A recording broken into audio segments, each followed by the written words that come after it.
More successes are being recorded by the Nigerian army every day in the northeast. Information coming through. The army says that Boko Haram members are surrendering themselves in a de-radicalization program. What if this is a trick for the army to let down their guard? Information coming in one place simultaneously. We'll focus on a few of them, the real stories. The biggest challenge yet. Will the army be able to separate the surrendering terrorists from the pretenders who have found their way into the IDP camps in Yola? The death toll in that attack was 7, including emergency management workers. It's prime time in Lagos, Nigeria. Army troops have continued their advance in the war against Boko Haram insurgents in Banki, Kumshi and Bama axis in Borno. The troops were able to clear 4 terrorist camps in Bulungu, Buladoye and Chichidere as the Air Force continues bombardment of the enemy. In the meantime, the federal government is in talks with the Boko Haram sect, so says the President. The President Muhammadu Buhari informed the Nigerian business community in France that his government is already interfacing with the terrorists with a view to finding the Chibok girls and ending the war in the northeast. Tweeted us. Paris has promised military support for Nigeria in intelligence and equipment and says it wants to invest as much as 130 million euros in the country's infrastructure development. What does this mean for Nigeria? We're watching state of the affairs as they unfold right here in Nigeria, and this one is one of several directives by the President Muhammadu Buhari as they have continued to crystallize. Another one is the TSA directive for all government agencies to run a treasury single account with the central bank and other designated banks okayed by the government. Will this curb the corruption circle and save Nigeria billions of dollars? Will it block the loopholes and foster transparency?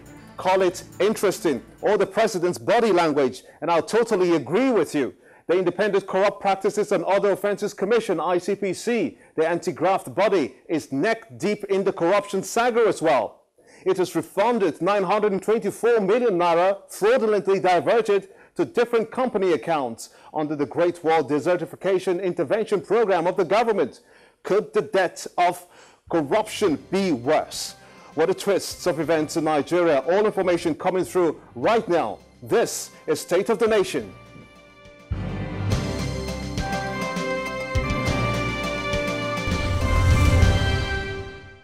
You're watching State of the Nation. I am Gimba Umar. Right behind me, information still coming through. ChannelsTV.com, YouTube.com/ChannelsWeb. Tweet at ChannelsTV and at Gimba003. Let's know your thoughts on the subject. Let's update you some more on the war against Boko Haram.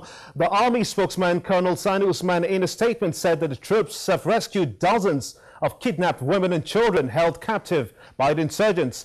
Let's find out more on what's happening up north from Major General Iya Abba, the commander of the Joint Military Task Force. He joins me from Borno State, the stronghold of Boko Haram. I want to thank you so much indeed for coming on State of the Nation. We know that the members of Boko Haram are surrendering themselves to the Nigerian forces.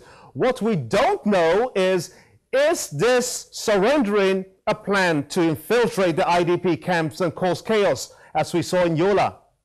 Well, I wouldn't be able to make confirmation for you now, though I have heard this, that they are surrendering, but it could be a ploy. I wouldn't know, but maybe mostly they are foot soldiers. I wouldn't be able to know exactly. I think the Nigerian army will be able to confirm that better for you because it falls within their own area, all this surrendering you are talking about. What do you suppose will be in the offing for the surrendering sect members? Well, I think that will be left for the people handling it to know exactly what will be done. I'm here in the field. I wouldn't be able to advise or suggest that this is what should be done because I don't know even what they are getting from them, really.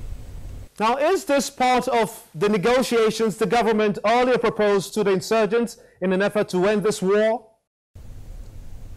I think every other steps that will bring stability, I will support it. But if it is negotiations, you must know who you are negotiating with. Once they are able to know who exactly they are negotiating with, and then they themselves themselves, those ones that are willing to negotiate, if they stop attacking innocent citizens and they come out in the open to say, yes, we are the one and we want to negotiate, I think it's a step in the right direction. But if they are still attacking and some people are in negotiation, I don't think that is the right way to go about it. Do you feel the insurgents are currently totally subdued by the Joint Military Task Force and Shikel's death, according to the Army's intelligence unit? Well, I can say yes, they are being subdued, and a lot of factors, weather is also affecting them. They also lack logistics, and I think there is no real cohesion in their own leadership too. So I think they are actually being subdued, and with the pressure being given to them from all angles, definitely they are being subdued. Well, I think if by doing those, giving them those incentives, and that is also attracting them to come, I think it's something that is worth doing.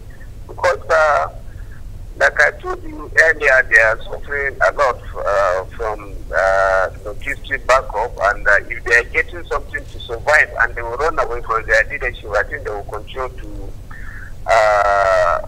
go forward so that they will be accepted, and then be given some of those incentives, and that will also assist in the integration of the foot soldiers or their fighters into the society. What then do you suppose is leading to this huge surrendering number of Boko Haram members? Why did they join the sect in the first place? Has it to do with the welfare in the first instance? Well, there is no way this type of operation can be sustained by them. Most of their foot soldiers don't even know why they joined the sect. Some of them were just quads. Some of them don't willingly join, but I think by and large, most of them don't even know why they are even there. And that is why they are realizing that fact, and for the fact that they don't even have the logistics to support their foot soldiers, definitely there will be problems. And I think some of them are escaping to cities, and once they meet themselves, they will also be afraid of their own shadows, and that is why sometimes they come up with sleeping cells in cities. What do you suppose should be the next step to take with regards the members who have surrendered? Well, I think there is a lot that needs to be done. One, they won't be trusted 100%. Maybe try to observe them and then try to give them some vacation. I think what the government is currently doing, I think, is in the right direction to get them rehabilitated. General, thank you so much indeed for your time and your thoughts. We've been speaking to Major General Iliya Abba, the commander of the Joint Military Task Force. Many thanks indeed.